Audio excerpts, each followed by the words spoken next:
ربنا افرغ علينا صبرا وثبت اقدامنا وانصرنا على القوم الكافرين صلوات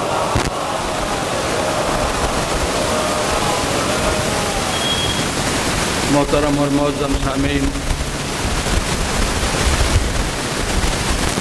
تلاوت کردہ آیت کے ذیل میں جس گفتگو کا سلسلہ سبھی حضرات کے سامنے مسلسل ہے،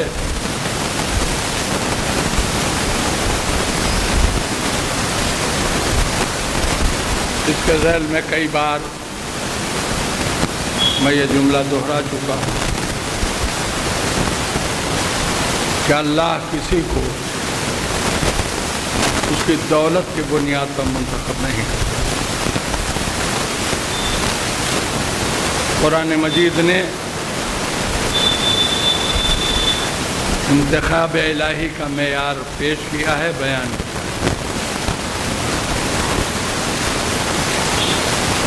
جس آیت میں اللہ نے اپنا معیار انتخاب پیش کیا، وہ آیت بھی کئی بار آپ کو سنا چکا ہوں، اب اسے دہرانا مقصود نہیں۔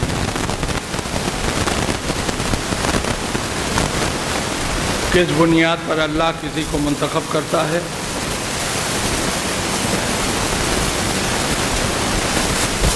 وہ چیزیں دو،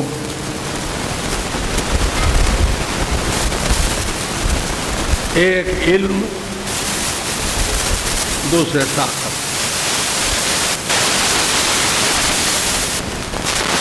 روزانہ تقریر میں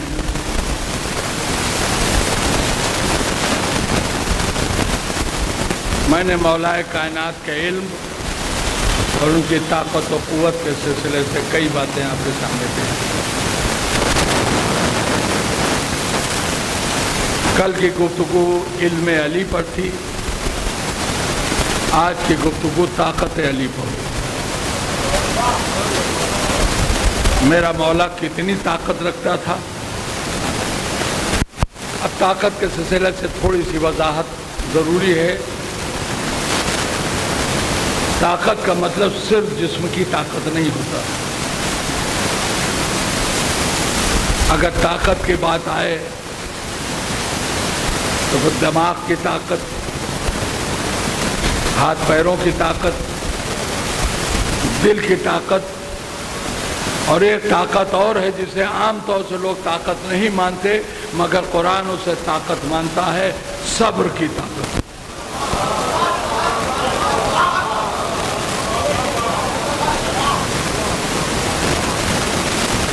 ہمارے معاشرے اور ہمارے سماج میں صبر کو کمزوری کی علامت سمجھا جاتا ہے، لیکن صبر کمزوری کا نام نہیں ہے۔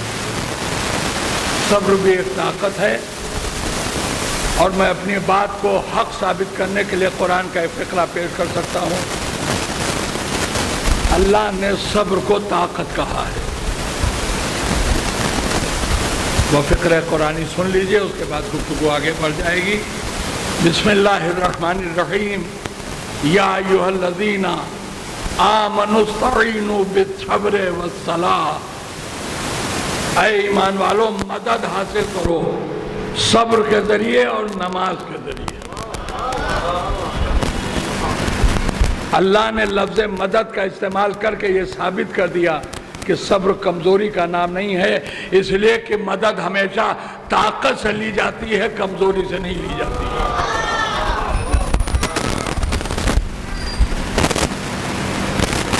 تو یہ صبر کی طاقت جو ہے سو ذہن میں رکھیے گا، آگے کسی موقع پر یہ پھر آئے گی گفتگو۔ میں نے کتنی طاقتیں بیان کی؟ دماغ کی طاقت، ہاتھ پیر کی طاقت، دل کی طاقت، صبر کی طاقت۔ اللہ کہہ رہا ہم چنتے اسے ہیں جس کے پاس سب سے زیادہ طاقت ہو۔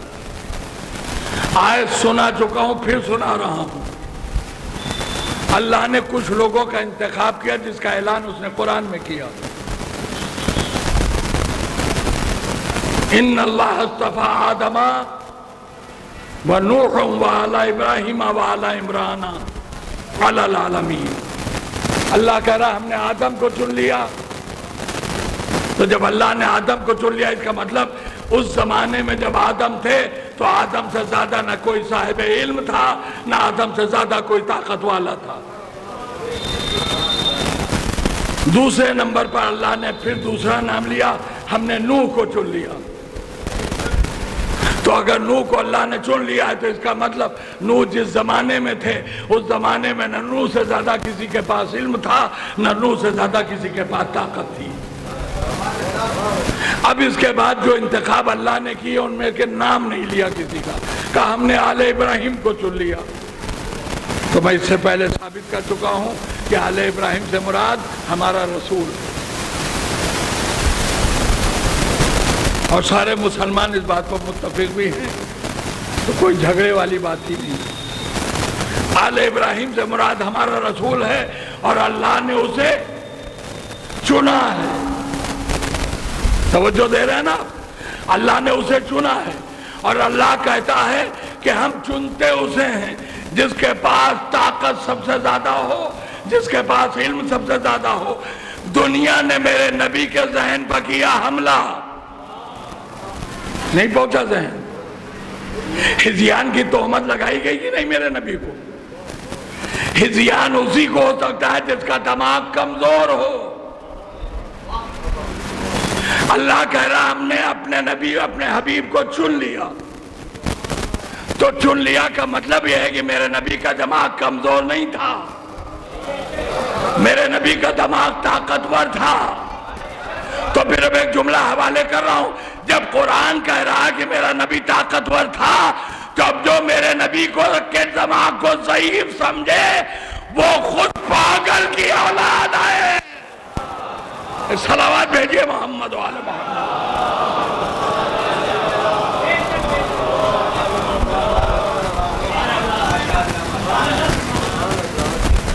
میرے نبی کا دماغ مضبوط تھا، اور اب دوسری دلیل دے رہا ہوں اپنے نبی کے دماغ کی مضبوطی کی۔ قرآن کے لیے اللہ نے خود قرآن میں اس بات کا اعلان کیا کہ اگر یہ پہاڑوں پر نازل ہوتا تو پہاڑ ریزہ ریزہ ہو جاتے، چور چور ہو جاتے۔ اتنا وزنی ہے قرآن کہ جس کے وزن کو پہاڑ برداشت نہیں کر سکتے۔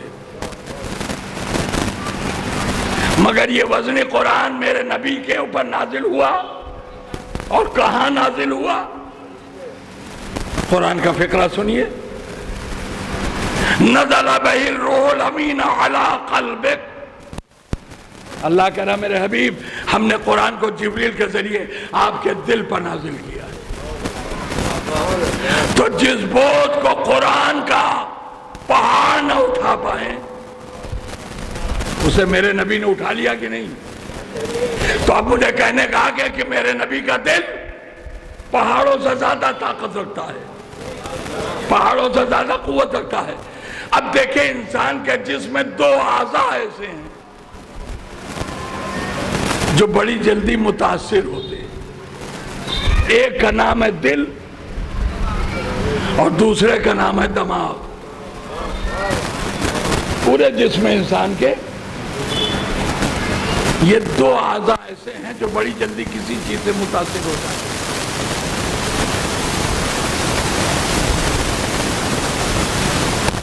ذرا سے مصیبت پڑی، برداشت نہیں ہوا، آنکھوں سے آنسو آ گئے۔ یہ آنسو نہیں ہے، یہ اس بات کا اعلان ہے کہ دل اس تکلیف کو جھیل نہیں پایا۔ اچھا اکثر آپ نے دیکھا ہوگا کسی پر بہت زیادہ غم پڑ گیا وہ اپنے ہوش و حواس کھو بیٹھا۔ یہ ہوش و حواس نہیں کھویا، یہ اس بات کا اعلان ہے کہ اس کا دماغ برداشت نہیں کر پایا۔ مگر ان دونوں میں دل اور دماغ، ان دونوں میں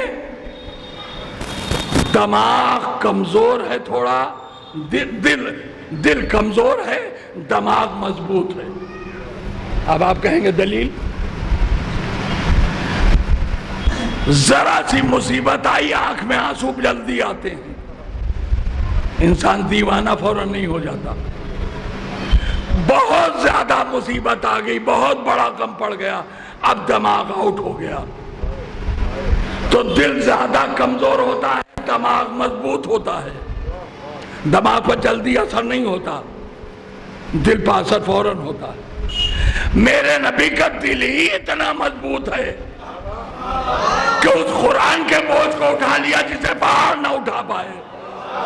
تو جب نبی کا دل اتنا مضبوط ہے تو سوچئے دماغ کتنا مضبوط ہوگا۔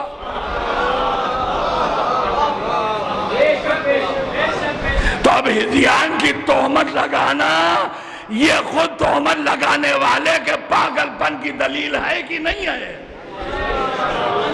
صلوات بھیجئے گا محمد و آل محمد۔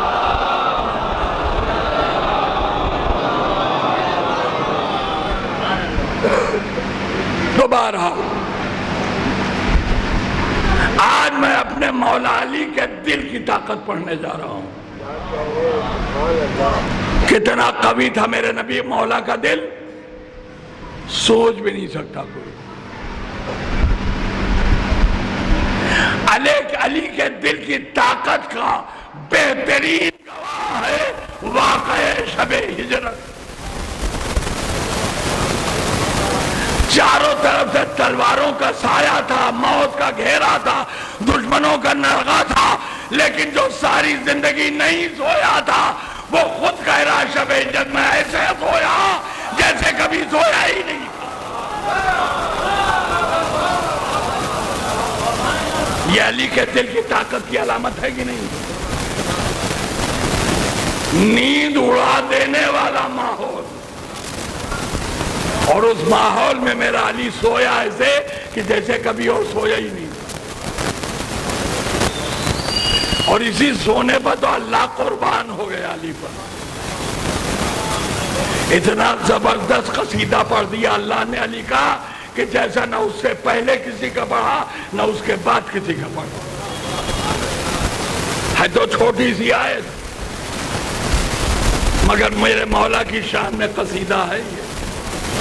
وَمِنَ النَّاسِ مَن يَشْرِي نَفْسَهُ ابْتِغَاءَ مَرْضَاتِ اللَّهِ وَاللَّهُ رَءُوفٌ بِالْعِبَادِ۔ علی کا قصیدہ قرآن۔ اب میں پھر کہہ رہا ہوں، بزرگوں کے لیے نہیں، بچوں کو سنا رہا ہوں تاکہ یہ واقعہ ہجرت کو سمجھیں۔ اسلام کی بڑھتی ہوئی اسپرٹ اور طاقت سے کافر بہت پریشان۔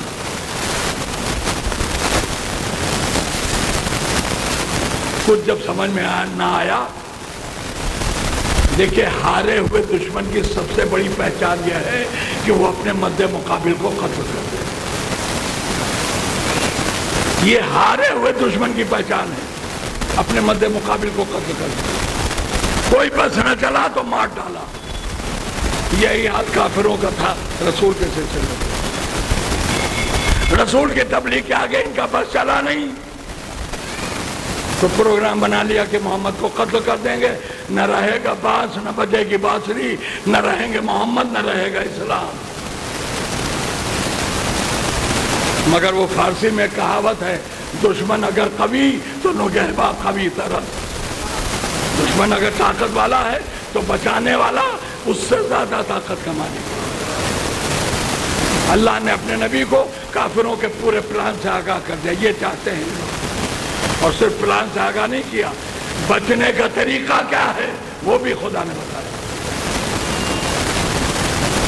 دیکھیں ایک ہی آواز آئی واہ ہوا، پورے مجمع کی سمجھ میں نہیں آیا میں نے کیا کہہ دیا۔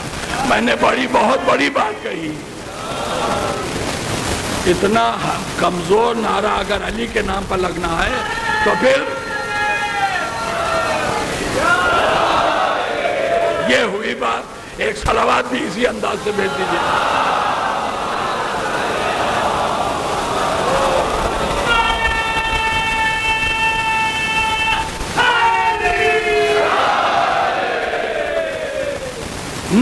نبی کی حفاظت کا پورا انتظام کیا پروردگار نے۔ اور حفاظت کے لیے جو ذریعہ بنا اسی کا نام ہے علی. کہا میرے حبیب تم ہجرت کر جاؤ, بستر پر علی کو لٹا دو.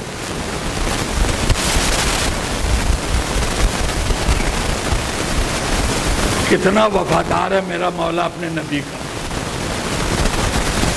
جب نبی نے بلا کے کہا اللہ کا یہ حکم ہے, تو اگر ان علی کی جگہ کہیں ہم ہوتے تو ہم تو ہاتھ جوڑ کے کہتے یا رسول اللہ آپ تو بچ کے نکلے جا رہے ہیں اور مجھے وہاں لٹا رہے ہیں جہاں قتل ہونے کا پورا امکان ہے, آپ چلے جائیں گے میرا کیا ہوگا. علی نے یہ نہیں کہا. علی نے فوراً کہا اتنا بتا دیجئے میں آپ کے بستر پر لیٹ جاؤں, آپ تو بچ جائیں گے نا. نبی نے کہا خدا نے مجھ سے یہی وعدہ کیا ہے. کہا تو پھر اب میں لیٹنے کے تیار ہوں, مجھے کوئی فرق نہیں پڑتا. اور اب 1000 جانیں قربان علی کی اس وفاداری پر. ایسا وفادار کی غیر بھی مدح کیے بغیر رہ نہ پایا. محدث دہلوی نے لکھا کہ جیسے ہی علی کو پتا چلا کہ ان کے بستر پر لیٹ رہنے سے رسول کی جان بچ جائے گی, فوراً سجدہ شکر میں سر جھکایا. صرف محدث دہلوی نے اتنا نہیں لکھا کہ سجدہ شکر میں سر جھکایا, کہ ما بین ارض و سما یعنی زمین و آسمان کے درمیان یہ پہلا سجدہ شکر تھا جو علی نے کیا. تو جو پہلے عمل کو انجام دے اسی کے نام سے چلتی ہے سنت. یعنی اللہ کا شکرانہ ادا کرنا یہ ہے علی کی سنت. اب میں بغض علی رکھنے والوں سے کہتا ہوں کہ اگر تم علی کے دشمنی میں سچے ہو تو نماز سجدہ شکر کے بغیر پڑھا کرو.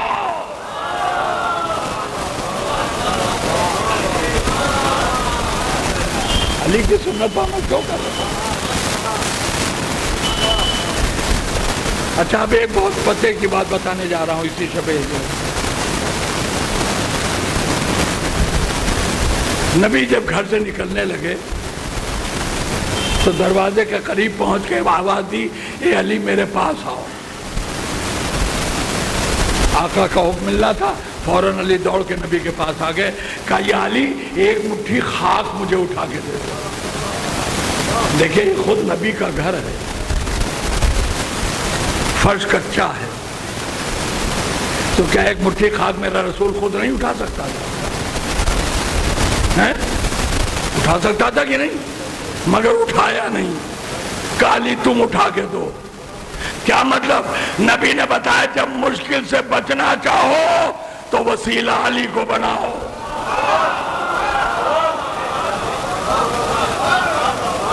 کہا ایک مٹھی خاک مجھے دے دو.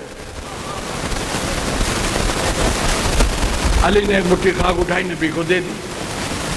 کیوں دے دی؟ یہ خاک میرا نبی کرے گا کیا؟ دیکھیں تاریخ جو بتاتی ہے وہ یہ ہے کہ 40 آدمی نبی کے گھر کو گھیرے ہوئے تھے.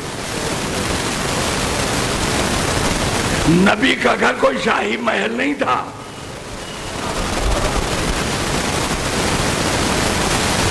جو حاجی حضرات ہیں جو جا چکے ہیں حج کو, ان سے پوچھئے کعبے کے بغل ہی میں تو نبی کا بیت الشرف ہے. اس حال میں کم سے کم نبی کے گھر جیسے 4 گھر بن جائیں, بس اتنا بڑا گھر ہے. اب آپ سوچئے اس اتنے سے حصے میں اگر 4 گھر بنائے جائیں تو کتنا بڑا ہو. اب اتنے سے بڑے گھر کو گھیرے ہیں 40 آدمی, اور میرا نبی انہی 40 کے 20 سے نکل کے گیا اور کسی کو دکھائی نہیں دیا. بھائی اتنی سی جگہ کو اگر 40 آدمی گھیر کے کھڑے ہوں تو میں سمجھتا ہوں ایک آدمی سے دوسرے آدمی کے بیچ کا فاصلہ ڈسٹینس 3-4 فٹ سے زیادہ نہیں ہو. اتنے قریب قریب لوگ کھڑے ہیں اور میرا نبی انہی کے بیچ سے نکل گیا, کسی کو دکھائی نہیں دیے. یہ کیا ہوا؟ ہوا میں اڑ کے نبی نہیں گیا ہے, زمین پر چل کے گیا. تو پھر آخر کسی کو دکھا کیوں نہیں؟ اب راز کھلے گا کیوں نہیں دکھا۔ یہ جو ایک مٹھی خاک نبی نے علی سے کے ذریعے سے لی تھی، اچھا اس کو بعد میں ایک بات ہے، قرآن میں کتنے سورے ہیں؟ واجب کفائی ہے، ایک بولا سب کی بولی ہو گئی۔ 114 سورے، انہی میں سورہ ہے سورہ یاسین۔ مجھے میرٹھ کا حال نہیں معلوم، لکھنؤ میں سورہ یاسین کو لوگ سورہ موت سمجھتے، صرف مرتے وقت پڑھا جائے گا بس، اور کوئی کام نہیں ہے۔ یہ مرتے وقت جو سرانے سورہ یاسین پڑھا جاتا ہے، اس کا بھی ایک فلسفہ ہے۔ نبی نے بتایا کہ سورہ یاسین پڑھنے سے تکلیف کم ہوتی ہے، چونکہ موت کے وقت شدید تکلیف کا سامنا ہوتا ہے، اسی لیے حکم ہے سورہ یاسین پڑھو تاکہ جس کے دم نکل رہے ہیں آسانی سے نکل جائیں۔ یہ ہے فلسفہ۔ اس سورہ یاسین کی ایک پہچان آپ کے مطلب کی رسول اللہ نے بتائی کہ اگر تمہارے پاس کوئی قیمتی سامان ہو اور تمہیں ڈر ہو کہ کہیں کوئی یہ چوری نہ کر لے جائے، تو رسول نے فرمایا سورہ یاسین پڑھ کے اس پر پھونک مار دو، سامنے رکھی رہے گی چیز، چور کو دکھے گی نہیں۔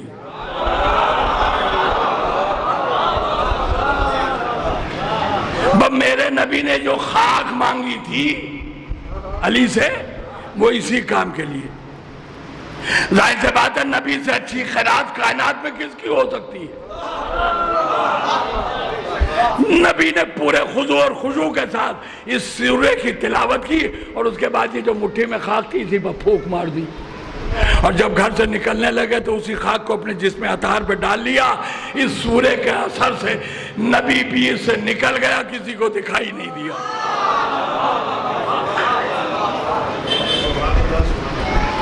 اچھا آج 1400 سال سے زیادہ ہو گیا واقع ہجرت کو،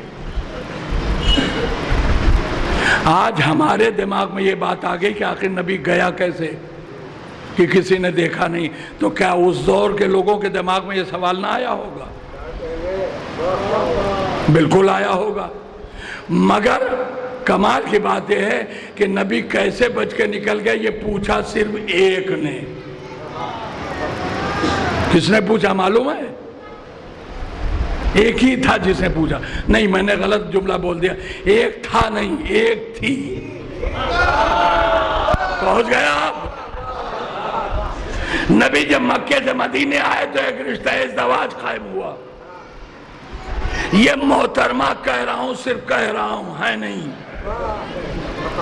یہ جو نبی کے گھر میں آئیں تو سب سے پہلا سوال، گفتگو کی شروعات یہیں سے، کیسے شب ہجرت آپ بچ کے نکل آئے؟ سوال کا ٹون سنا آپ نے؟ کیسے بچ کے نکل آئے؟ دل میں یہ تھا ہمارا باپ تو سازش میں لگا ہوا تھا پھر بھی نکل آئے۔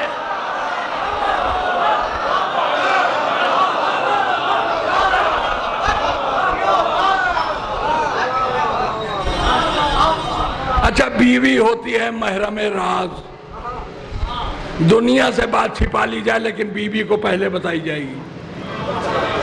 شادی شدہ حضرات سمجھ رہے ہوں گے میں کیا کہہ رہا ہوں۔ نوجوان بیچارے پریشان ہیں کہ وہ یہ کون سی بات ہوئی، تو صبر کرو، ذرا صحرا بننے دو، تمہیں بھی پتہ چل جائے گا۔ تو محرم راز ہوتی ہے بیوی۔ سوال کیا بیوی کیسے بچ گئے آپ؟ تو نبی نے جیسے بچے تھے بتا دیا، کہ ہم نے مٹی پر سورہ یاسین پڑھا اور وہ مٹی اپنے اوپر ڈال لی، ہم کسی کو دکھائی نہیں دیا، چلے آئے۔ ہوشیار اور چالاک اور مکار کی پہچان یہ ہے کہ کوئی کارآمد نسخہ مل جائے تو گرہ میں باندھ کے رکھو، کبھی ضرورت پڑے گی ہم بھی استعمال کریں گے۔ دشمن سے بہترین نسخہ بچنے کا نبی کے ذریعہ مل گیا ان کو، انہوں نے گرہ میں باندھ کے رکھ لیا، کبھی دشمن سے بچنے کی ہم کو ضرورت پڑے گی ہم بھی اپلائی کر کے دیکھ لیں گے۔ نبی کی زندگی پر تو اس نسخے کے استعمال کی ضرورت پڑی نہیں۔ جب نبی اس دنیا سے چلا گیا اور ایک میدان میں ان کا مقابلہ ہو گیا علی سے،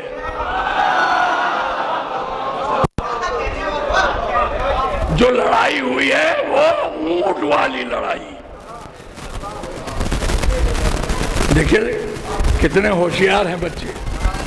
یہ مجلسوں کا صدقہ ہے، کتابوں کی تعلیم نہیں ہے. جنگ جمل یعنی اونٹ والی لڑائی. اونٹ والی لڑائی کیوں؟ ارے محترمہ اسی پر بیٹھ کے آئی تھی.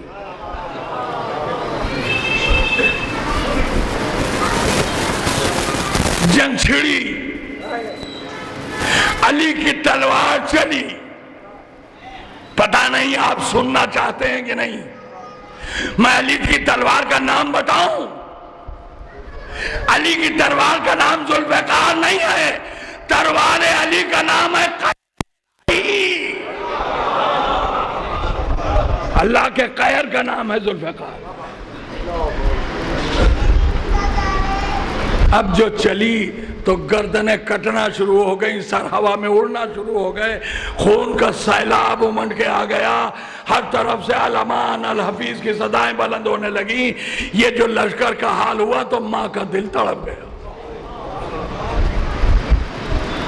دیکھیں بڑی تہذیب سے میں نے نام لیا ہے، کسی کو اعتراض نہیں ہونا چاہیے. ماں کا دل تڑپ گیا. میرے سارے بچے مار ڈالے گئے تو مجھے اماں کون کہے گا؟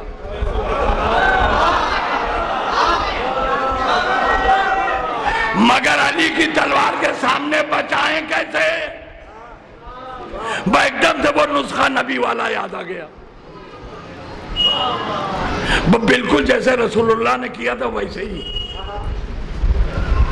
اپنے بھانجے کو پکارا، طلحہ ادھر آؤ. نہیں غلط نام ہے، زبیر ادھر آؤ. زبیر قریب آ گئے، کہا ایک مٹھی خاک مجھے اٹھا کے دو. انہوں نے دے دی اٹھا کے. اچھا دیکھیں نظریے اور عقیدے پر کوئی بحث نہیں. عرب کے رہنے والی تھی، لہجہ ان کا بھی بالکل صحیح رہا ہوگا، تلاوت میں کوئی گڑبڑی نہیں ہوئی. سورہ یاسین پڑھا اور خاک پر پھونک مارا. اب میں لکھنؤ میں رہتا ہوں، لکھنؤ والوں کے جملوں سے لطف اندوز آپ ہوتے ہی ہیں. خاک پر پھونک ماری، لشکر پر پھینکی خاک، تاکہ اب علی کو کوئی دکھائی نہ دے. مگر اللہ کا کم اثر نہ ہوا.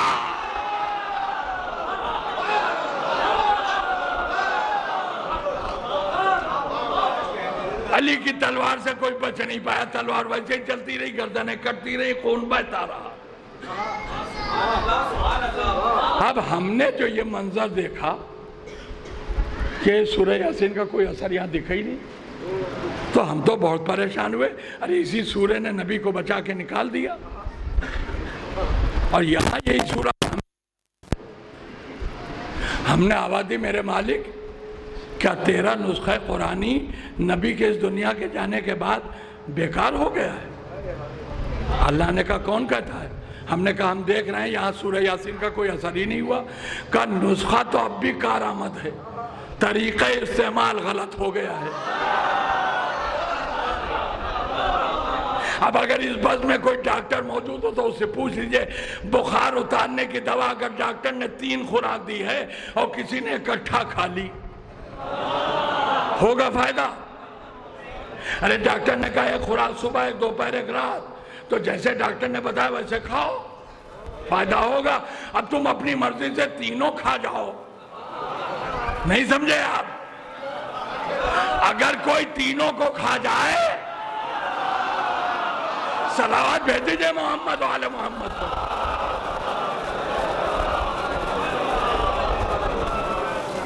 اتنی زبردست بدہضمی ہوگی کہ کوئی دوا کام نہیں کرے گی.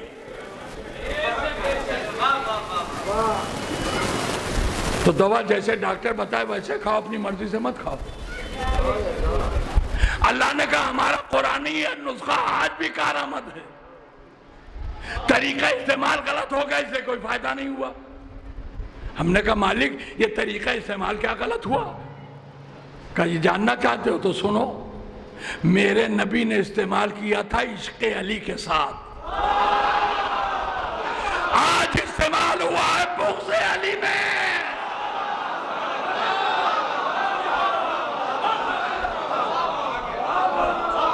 نبی نے استعمال کیا تھا عشق علی کے ساتھ، آج لفظ استعمال ہوا بغض علی میں. اب میرا جملہ سنیے گا. بغض علی میں قرآن نے بے اثر ہو کے یہ اعلان کر دیا علی کو چھوڑ کے قرآن لوگے لفظ رہ جائیں گی, اثر غائب ہو جائے گا. صلوات بھیجئے محمد والے.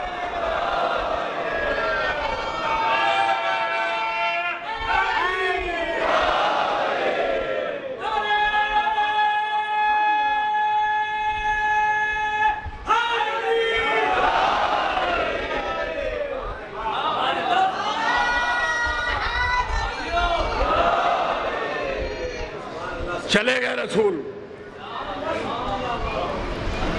اور اب خود لیٹنے والا کہہ رہا میں ایسے سویا جیسے کبھی اور سویا ہی نہیں تھا.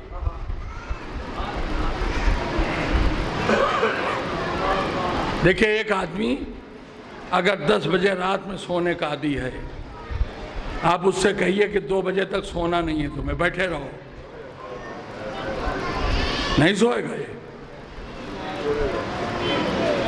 آپ کے حکم سے ہو سکتا بیٹھا رہے, لیکن 10 بجے کے بعد کیا ہوگا؟ میری طرف دیکھ رہے ہیں کہ نہیں؟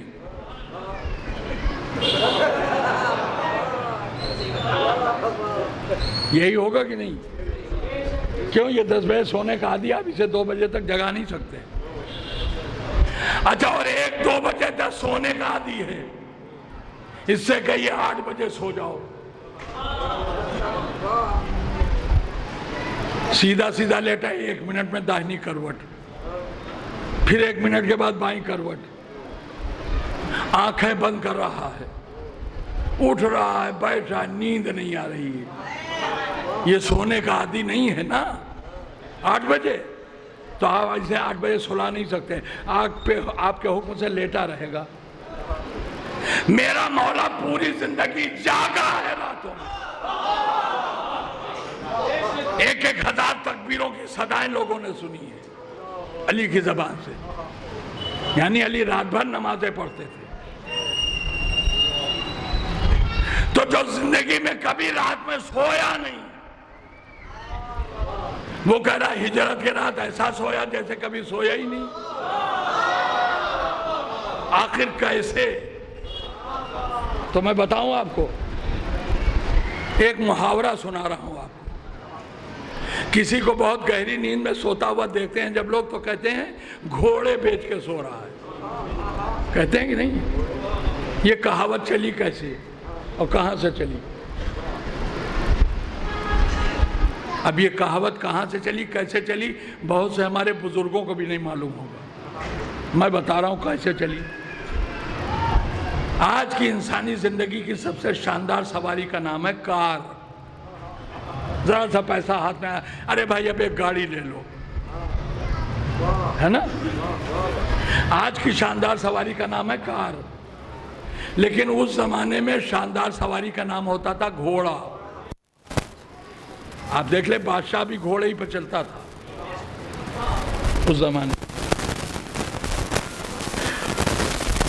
تو جیسے آج لوگ جانتے ہیں کہ کار کے شوقین لوگ بہت ہیں, خریداری ہوگی تو جگہ جگہ شو روم بنے ہوئے ہیں. آپ جائیے دیکھیں, جو گاڑی پسند ہے لے کے چلے آئیے. تو جیسے آج کاروں کے شو روم ہیں, ویسے اس زمانے میں گھوڑوں کے بازار لگتے تھے تاکہ لوگ آئیں اور انہیں جو گھوڑا پسند ہے لے جائیں. بہت دور دور سے لوگ 100 گھوڑے, 50 گھوڑے لے کے چلتے تھے, بازار میں لے جا کے بیچنا ہے. اچھا, عرب کے لٹیرے مشہور ہیں. ارے آپ چونکتے نہیں, مجھے تعجب ہوتا ہے. اتنے مشہور لٹیرے ہیں کہ اگر موقع مل جائے تو نبی کی چھوڑی میراث بھی چھوڑتے نہیں ہیں. اس پر بھی ڈکیتی. تو یہ لوگ جو گھوڑے لے کے چلتے تھے, تو بہت سے لوگ ہیں جو مثلا 500 کلومیٹر سے گھوڑے لے کے آ رہے ہیں. تو اب چلے ہیں تو 2-3 دن لگ جائے گا, پیدل آ رہے ہیں. تو سفر کے درمیان میں راتیں بھی پڑتی تھی. تو یہ جو مشہور ڈاکو ہیں, انہیں پتا تھا کہ لوگ گھوڑے لے کے ادھر سے گزرتے ہیں, تو یہ گھات لگا کے بیٹھ جاتے تھے. کہ جہاں کوئی گھوڑوں کا قافلہ نکلا حملہ کر دیا، سارے گھوڑے چھین لیے۔ تو جب کچھ دن تک یہ لوٹ پاٹ چلتی رہی تو ان گھوڑے والوں نے ایک ترکیب نکالی، اب سوئیں گے نہیں۔ راتوں میں لوگ سو جاتے تھے، کہیں پر راستے میں اندھیرا ہوا، گھوڑے ایک طرف کر دیے اور وہیں پر چادر بچھائی، لیٹ کے سو گئے۔ ڈاکوؤں نے حملہ کیا، گھوڑے لے کے چلے گئے، انہیں مار دیا۔ تو اب لوگوں نے کیا کہ سوئیں گے نہیں، تاکہ اگر کوئی ڈاکو آئے تو اس سے لڑ کے ہم انہیں مار دیں۔ تو کئی راتوں کے جگے ہوئے لوگ بازار میں گھوڑے لے کے پہنچے۔ اب جب گھوڑے بک جاتے تھے، دیکھیں آپ سمجھے آپ، تو یہ چین سے لیٹ کے گہری نیند سوتے تھے۔ وہیں سے یہ محاورہ چلا کہ ایسے سو رہے ہیں جیسے گھوڑے بیچ کے سوئے ہوں۔ تو یہ گھوڑے بیچ کے سوتے کیوں تھے؟ اس لیے کہ جس مال کے لیے خطرہ تھا وہ تو بک گیا، اب جاگیں کیوں؟ جب خطرہ ختم ہو جائے، مال بک جائے تو مالک سوتا ہے، جاگتا نہیں ہے۔ علی بستر رسول پر سوئے، اللہ نے کہا تمہاری جان ہماری، ہماری مرضی تمہاری۔ تو علی کا مال تھا پہلے زندگی، شب ہجرت وہ مال بک گیا۔ کیا سنا آپ نے؟ شب ہجرت مال علی بک گیا، تو جب بک گیا تو اب کوئی خوف تو ہے نہیں۔ تو جب مال بک گیا تو جو ساری زندگی جاگا تھا،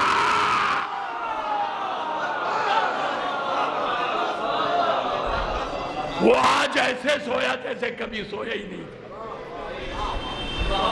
اور میں یہ کوئی لفاظی نہیں کر رہا ہوں، یہ اس لیے نہیں کہہ رہا ہوں کہ مولا کا غلام ہوں، یہ سچائی ہے، دلیل ہے میرے پاس۔ علی کی جان خدا نے لے لی، اب جان علی کا مالک ہے اللہ۔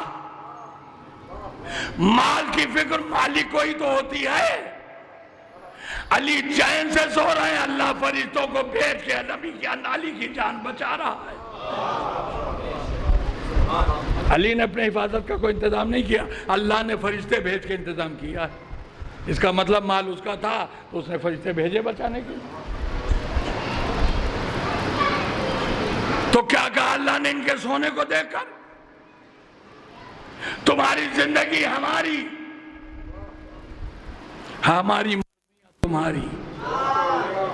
اے دنیا والو، اب ہم سے نہ پوچھو کہ ہم علی سے کیوں مانگتے ہیں، شکوہ جا کے اللہ سے کرو۔ نہ اللہ نے اپنی مرضیاں ان کے حوالے کی ہوتی، نہ ہم علی سے مانگا کرتے۔ اچھا، ساری زندگی جاگنے والا سویا، اللہ نے اعلان کیا میری مرضی تمہاری ہے، ٹھیک؟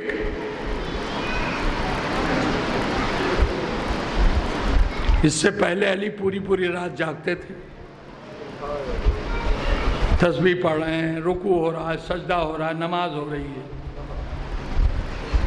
آج علی نے صرف 6 نمازیں پڑھی ہیں، ہجرت کی رات صرف 6 نمازیں۔ آپ سوچ رہے ہوں گے 6 کہاں سے کہہ دیا میں نے، 5 ہی نماز تو واجب ہے؟ نہیں، یہ 5 ہم پر واجب ہے، معصومین پر 6 نمازیں واجب ہیں۔ شب ہجرت ہمارے اوپر واجب، شب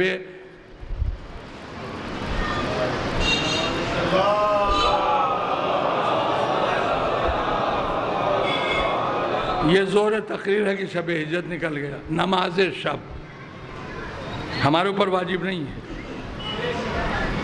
پڑھیں تو بہت اچھا ہے، نہیں پڑھیں گے تو گنہگار نہیں ہے، مگر معصومین پر نماز شب بھی واجب ہے۔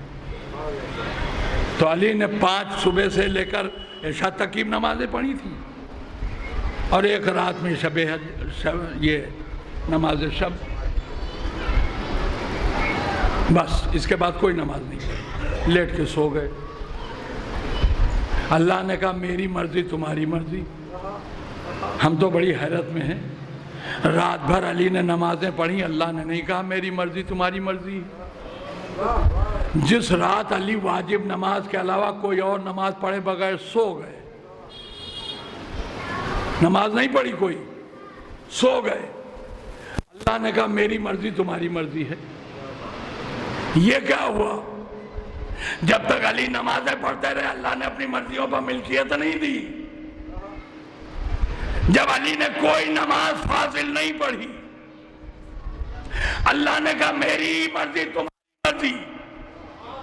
تو اب مجبور ہوں میں جملہ کہنے کے لئے، مسلمانوں صبح صبح مت چلایا کرو، نماز سے بہتر کچھ نہیں۔ نہیں وہی جملہ دوہراؤں ہوں جو کہا جاتا ہے، سونے سے نماز بہتر ہے، کہا جاتا ہے کہ نہیں؟ الصلاۃ، تو ہم کہتے ہیں یہ کیوں صبح صبح شور مچاتے ہو؟ نماز سونے سے بہتر ہے، نماز سونے سے بہتر ہے۔ میں جملہ کہتا ہوں تمہاری نماز سونے سے بہتر ہوگی، علی کا سونا نماز سے بہتر ہے۔ صلوات بھیجئے محمد و آل محمد۔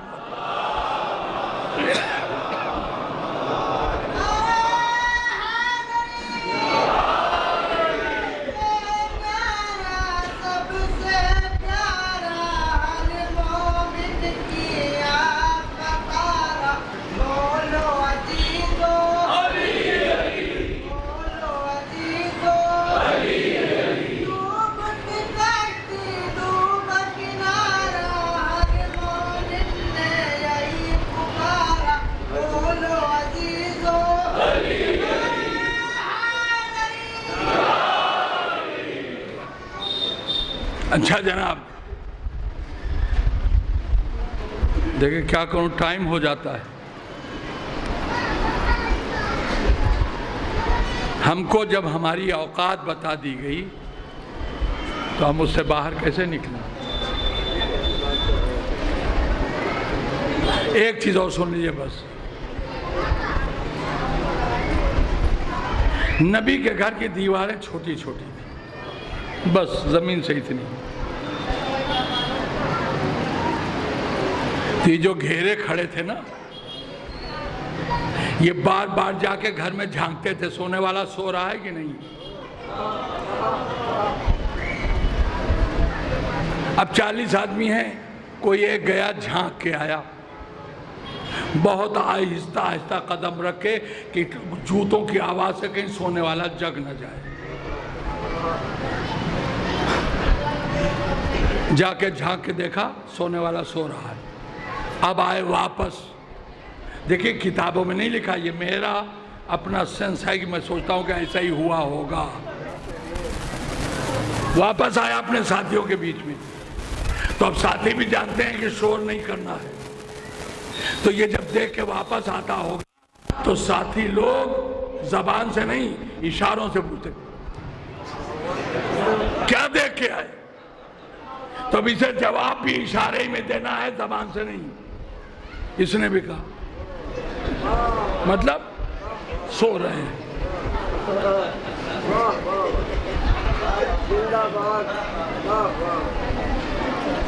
یہ سونے والے کو لوگ محمد سمجھ کے سو رہے ہیں، سمجھ رہے ہیں، علی نہیں سمجھ رہے ہیں۔ تو ان کی سمجھ میں کیوں نہیں آیا کہ رسول اللہ نہیں ہے، علی ہیں؟ مولا علی کی ہائٹ رسول اللہ سے تھوڑی کم تھی، تو سمجھ میں آ جانا چاہیے کہ آج جو بستر پر لیٹا ہے وہ اتنی ہائٹ والا نہیں ہے جتنی ہائٹ رسول اللہ کی ہے، مگر رات بھر دھوکہ کھاتے رہے، رسول سمجھتے رہے علی کو۔ ایک صلوات بھیج دیجئے، شاید آواز کمزور پڑ جائے۔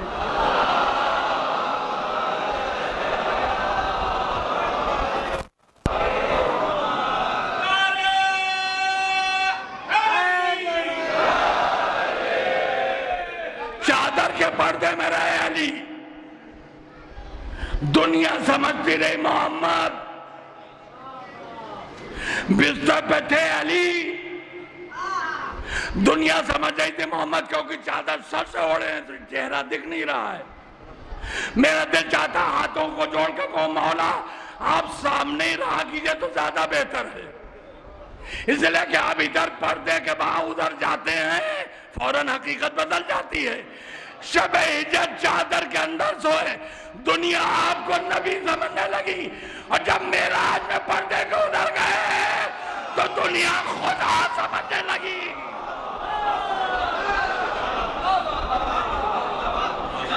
صلوات بھیجیے محمد والے محمد.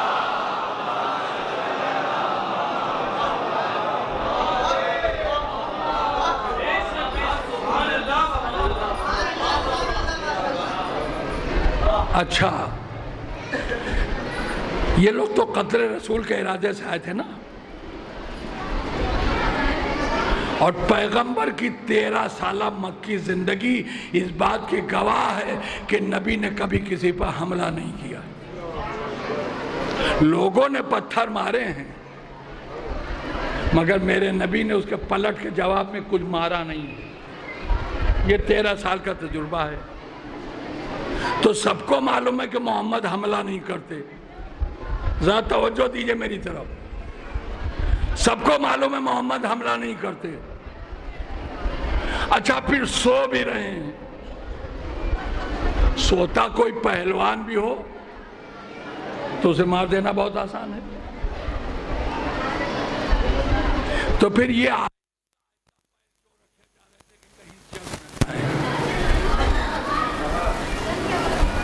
نبی سے اتنا ڈر کیوں تھا؟ پتہ نہیں آپ سن رہے ہیں کہ نہیں.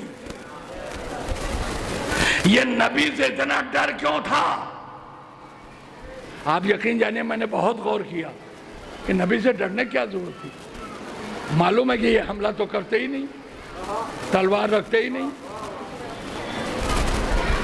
اور پھر سو بھی رہے ہیں, تو ڈرنے کی کیا ضرورت تھی؟ بتاؤں آپ کو ڈرنے کی وجہ کیا تھی؟ یہ تو انہیں معلوم تھا کہ محمد حملہ نہیں کرتے, مگر 13 سال میں انہوں نے یہ ضرور دیکھا ہے کہ جب محمد پر حملہ ہوا تو علی نے ہڈی پسلی ایک کر دی, ہے نا. تو یہ تو سمجھ ہے نا, محمد تو ڈر اس لیے تھا کہ اگر کہیں یہ جاگ گئے اور انہوں نے پکار دیا یا علی,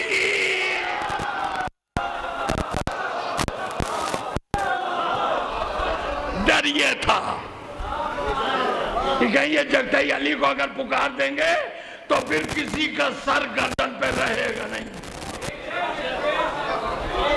تو یہ خوف علی تھا.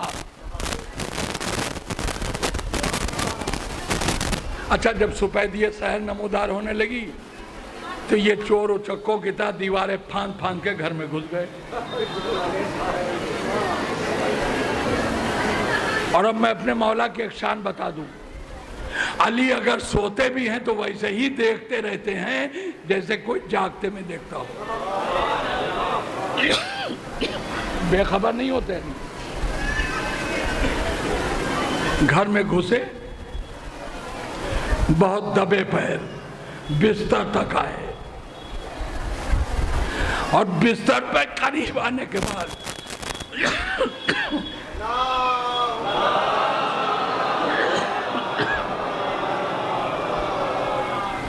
ان 40 کے 40 نے اپنی تلواریں کھینچی. میری طرف دیکھیے گا, بہت باتیں ایسی ہوتی جو بغیر دیکھے سمجھ میں نہیں آتی. ان 40 نے بستر کے قریب پہنچ کر اپنی اپنی تلواریں کھینچی. جیسے ہی انہوں نے تلوار کھینچی, علی نے چادر پلٹ دی. ہائے ہائے, ارے آپ کو مزہ نہیں آیا؟ خدا کی قسم 40 دنا 80 آنکھیں پھٹی کی پھٹی رہی.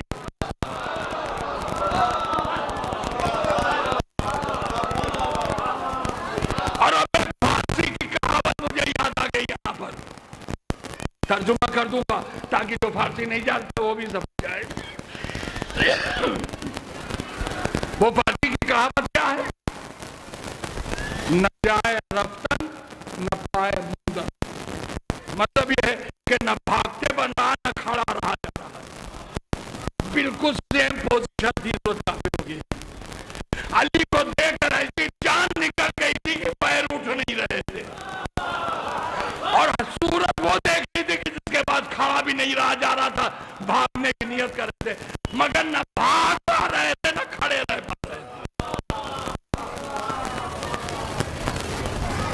اور اب علی چادر اوڑھ کے سو رہے تھے، اس کا مطلب موسم کوئی گرم بہت نہیں تھا. موسم گرم ہوتا تو چادر اوڑھ کے سوتے ایسے ہی. مگر اس ہلکی ٹھنڈک میں بھی انہوں نے جو علی کا چہرہ دیکھا، پھر کہہ رہا ہوں کسی کتاب میں تھوڑی لکھا، ہم نے سوچا کہ ایسا ہی ہوا ہوگا. میرے چہرے کا پسینہ آپ کو دکھ رہا کہ نہیں؟ دکھ رہا؟ اس پسینے سے زیادہ ہر ایک کے چہرے پہ پسینہ تھا. آنکھیں پھٹی ہوئی، چہرہ زرد، زبان ایٹھی ہوئی، لعاب دہن غائب، حلق میں کانٹے، ہاتھوں میں تھرتھری، پیروں میں کپکپاہٹ، بلڈ پریشر ڈاؤن.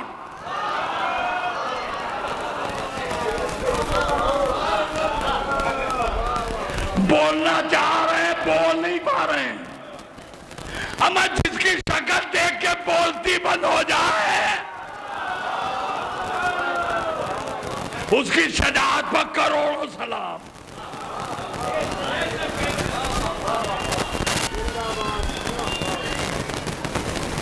بت بنے کھڑے ہیں، بتوں کی پوجا کرنے والے آج خود بت بنے کھڑے ہیں.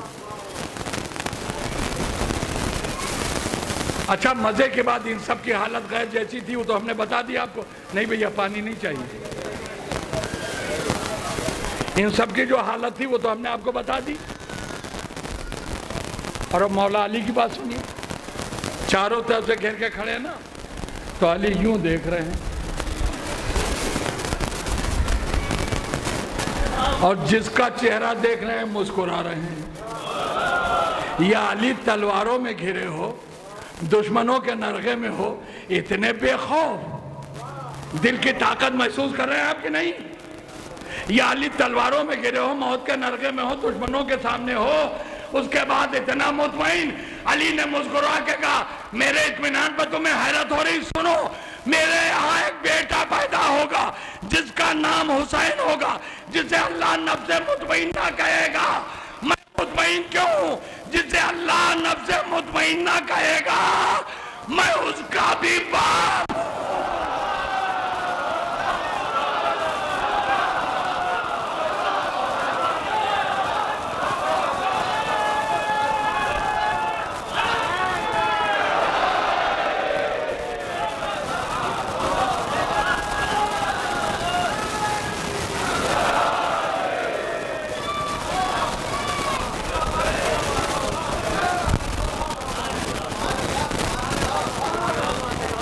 بس میرے دوست،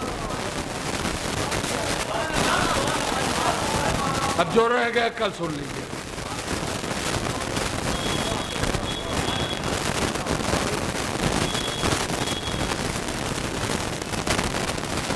علی کے دل کی طاقت سمجھ میں آئی؟ علی کی قوت کا اندازہ ہوا؟ میرا دل چاہتا ہے میں اپنے مولا کے لئے دو چار جملے کہوں. شجاع ہو تو ایسا،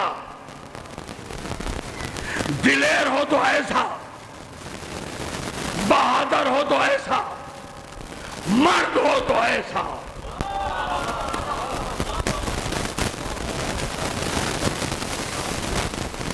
تو بس اب یہیں سے آ رہا ہوں اپنی منزل.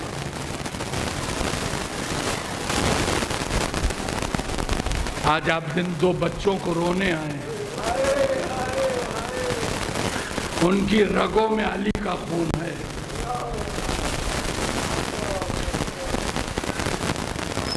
علی کے دلیر نواسوں کا نام ہے اون محمد.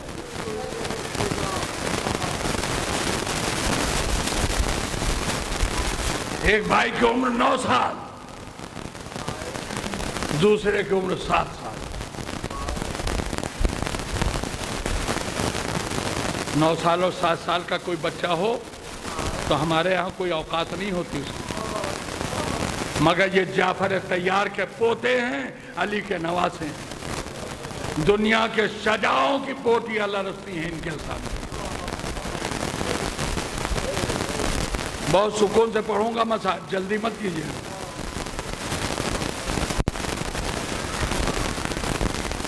ماں کے کلیجے کے ٹکڑے ہیں یہ. ماں کی زندگی انہی کے جسموں میں بستی ہے. ایک کانٹا بھی چپ جائے تو ماں تڑپ کے دوڑتی ہے. آنکھ میں آنسو آ جائیں تو زینب اپنا خون بہانے کو تیار. اتنے دلارے بچے ہیں زینب کے. مگر شب عاشور سنیے کیا ہوا. شب عاشور ایک کافوری شمع جلائی زینب نے.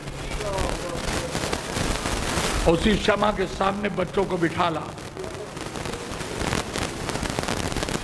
اور بٹھالنے کے بعد کہتے میرے شہزادو، میں جو کچھ کہنے جا رہی ہوں اس کے بعد یہ نہ سمجھنا کہ مجھے تیری تم سب کی ہمت اور شجاعت پر کوئی شبہ ہے.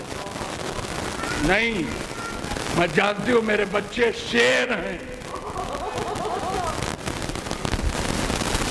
میرے بچوں کے سامنے کوئی بڑا سے بڑا بہادر بھی ٹک نہیں سکتا. مجھے معلوم ہے تمہارے رگوں میں تمہارے دادا جعفر کا خون ہے، تمہاری رگوں میں تمہارے نانا علی کا خون ہے. یہ دونوں بھائی دنیا کے شجاع ترین بھائی، ان کا خون تمہاری رگوں میں دوڑ رہا ہے. تو میں جانتی ہوں کہ خوف تو تمہارے نزدیک بھی نہیں آ سکتا. مگر میرے بچوں کیا کروں، میرا دل تڑپ رہا، میرا بھیا دشمنوں میں گر گیا ہے.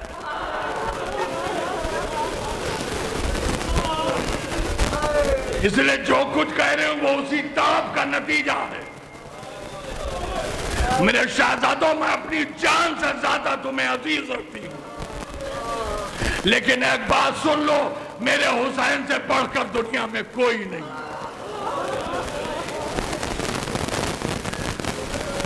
اگر کل ماموں پر جان دینے میں ذرہ برابر کوتاہی ہوئی تو میں اپنے بابا علی کی قسم کھا. ماں کا جلال، ماں کی زبان سے نکلی ہوئی لفظیں، بچے ماں کے سامنے لرز گئے. ایک مرتبہ دونوں نے بڑھ کے ماں کے قدموں پر سر رکھا. اماں، یہ آپ کیا کہہ رہی ہیں؟ بھلا ہم غلاموں کی زندگی میں کوئی ماموں کو نظر بھر کے دیکھ بھی پائے گا؟ پہلے ہم مریں گے تب ماموں کی جان کی خواہش کرے گا. ہمارے سامنے ناممکن ہے. اور اس کے بعد جو جملہ ان بچوں نے کہا، اماں ماموں ہم سے بہت پیار کرتی ہے، تو ایک گزارش آپ سے ہے، اماں ماموں سے جنگ کی اجازت آپ دلوا دیجئے گا. اگر دنیا والوں کو علی اور جعفر یاد نہ آئے تو مجھے اپنا بیٹا نہ کہیے گا. وہ جنگ کروں گا کہ دنیا کو جعفر کی جنگ یاد آئے گی، علی کی جنگ یاد آئے گی. اور خدا کی قسم جو کہا تھا وہی کیا. دونوں بھائی ایک ساتھ چلے. ایک بھائی پر تلوار اٹھتی تھی تو دوسرا بھائی وار بچاتا تھا. ایک بھائی حملہ کرتا تھا دوسرا وار روکتا تھا. اتنی زبردست جنگ کی دونوں نے کہ میسرہ میمنے کو الٹ گیا، میمنہ میسرے کو الٹ گیا. پوری فوج میں قیامت برپا ہو گئی. لاشوں کے ڈھیر لگ گئے.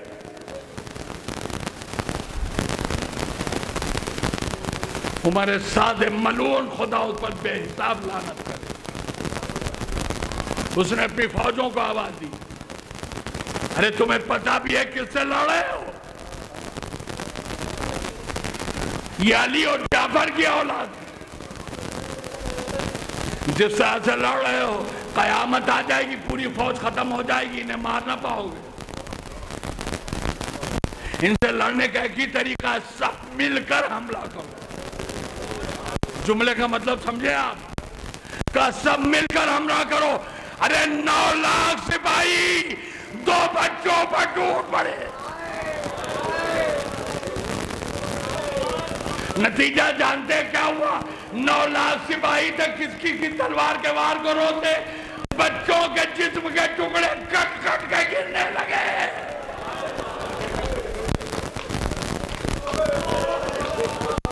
اور اب نوبت یہ پہنچ گئی کہ پشتے سرحد پر ان دونوں میں سے کسی کو ٹھہرا نہیں جا رہا۔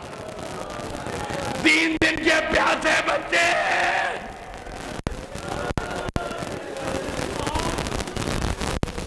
اور اب ایک جملہ سنو، دیکھتا ہوں تم سے برداشت ہوتا ہے کہ نہیں۔ لڑتے لڑتے یہ نہر فرات تک آ گئے۔ جب نہر کے کنارے آ گئے، ٹھنڈی ٹھنڈی ہوا لگی، بہتا ہوا سرد پانی پہ دیکھا، اون نے محمد کا چہرہ دیکھا، محمد نے اون کا چہرہ دیکھا، اور ایک ساتھ دونوں بچوں نے کہا کاش ایک مشکیزہ لے آئے ہوتے، شاید میری شہزادی کو پانی مل جاتا۔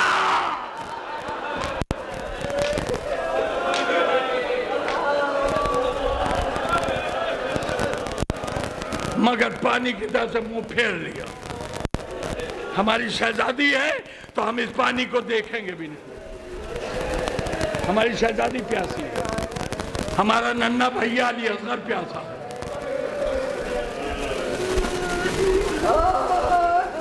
اور اب یہ پانی نہ لے جا پانے کا قلق اتنا تھا کہ بچوں کی جیسے ہمت جواب دے گئی۔ دونوں نے اپنے ننھے ننھے نیمچے روک لیے۔ 9 لاکھ سپاہیوں نے 9 لاکھ تلواروں سے بچوں کو گھوڑے سے گرا دیا۔ جیسے ہی بچے گرے، آواز دی ماموں آخری سلام۔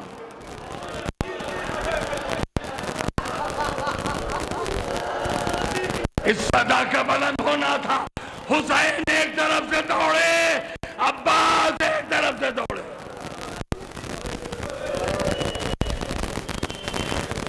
دونوں پہنچے، دونوں بچوں کے سرانے پہنچے۔ اور اب پھر ایک جملہ سنیے۔ جب بچوں نے اپنے دونوں ماموں کو دیکھا تو ایک بھائی نے عباس کے سر پہ ہاتھ رکھا، ایک بھائی نے حسین کے سر پہ ہاتھ رکھا۔ جملہ سنو، ان دونوں نے دونوں ماموں کے سر پہ ہاتھ رکھ کے کہا ماموں ہم آپ کی قسم کھا کے کہہ رہے ہیں، اماں کو بتا دیجئے گا ہم نے پانی پیا نہیں۔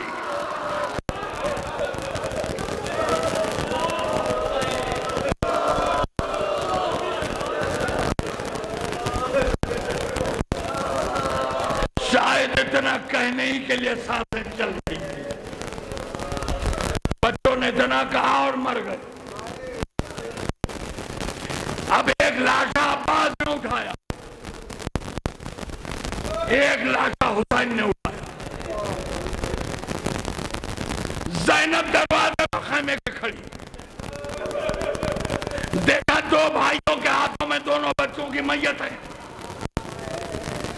ساری بیویوں نے ماتم شروع کر دیا، مگر زینب نے ماتم نہیں کیا، درِ خیمہ سے ہٹی اور اندر جا کے زمین پر سر رکھا۔ میرے مالک تیرا شکریہ، میرا فدیہ قبول ہو گیا۔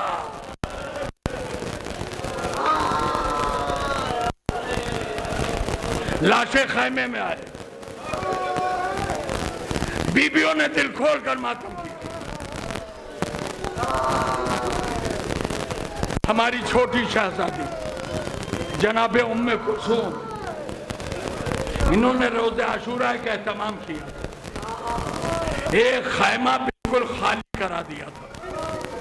جب کسی کا لاشا آتا تھا تو اسی خیمے میں رکھواتی تھی، اور ان کا خیموں کے اندر جو بھی وارث ہوتا تھا اسے بلا کے لاتی تھی، لاشے کے بعد بٹھاتی تھی، پھر ساری بیویاں اسے پرسا دیتی۔